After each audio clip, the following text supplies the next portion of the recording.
പാലാ നഗരസഭയിൽ LDF കൊണ്ടുവരുന്ന അവിശ്വാസത്തെ പിന്തുണയ്ക്കാൻ ഒരുങ്ങി കോൺഗ്രസ്. ഈ മാസം 21-നാണ് അവിശ്വാസം ചർച്ചയ്ക്ക് എടുക്കുക. കോൺഗ്രസ് വിപ്പ് നൽകിയാലും ചെയർപേഴ്സൺ എതിരായി നിലപാട് സ്വീകരിക്കുമെന്ന് കോൺഗ്രസ് കൗൺസിലർമാർ വ്യക്തമാക്കി. നഗരസഭാ ചെയർപേഴ്സൺ ദിയ പുളിക്കക്കണ്ടത്തിനുള്ള പിന്തുണ പിൻവലിച്ച് കോൺഗ്രസ് മണ്ഡലം കമ്മിറ്റിയാണ് പ്രമേയം പാസാക്കിയത്. ഇതോടെ UDF ഭരിക്കുന്ന നഗരസഭാ ഭരണം പ്രതിസന്ധിയിലായി.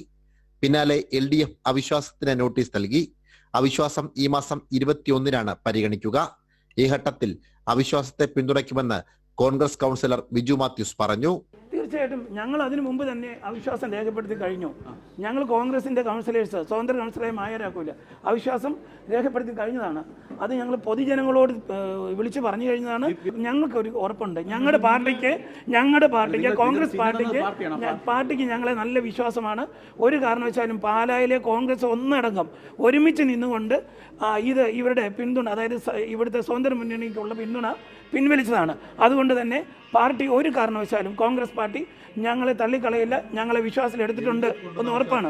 കോൺഗ്രസ് ജില്ലാ നേതൃത്വം വിപ്പ് നൽകിയാലും ചെയർപേഴ്സണെതിരെ വോട്ട് ചെയ്യാനാണ് കൗൺസിലർമാരുടെ തീരുമാനം. 26-അംഗ കൗൺസിലിൽ LDF-ന് 12-ഉം UDF-ന് 10-ഉം കൗൺസിലർമാരുണ്ട്.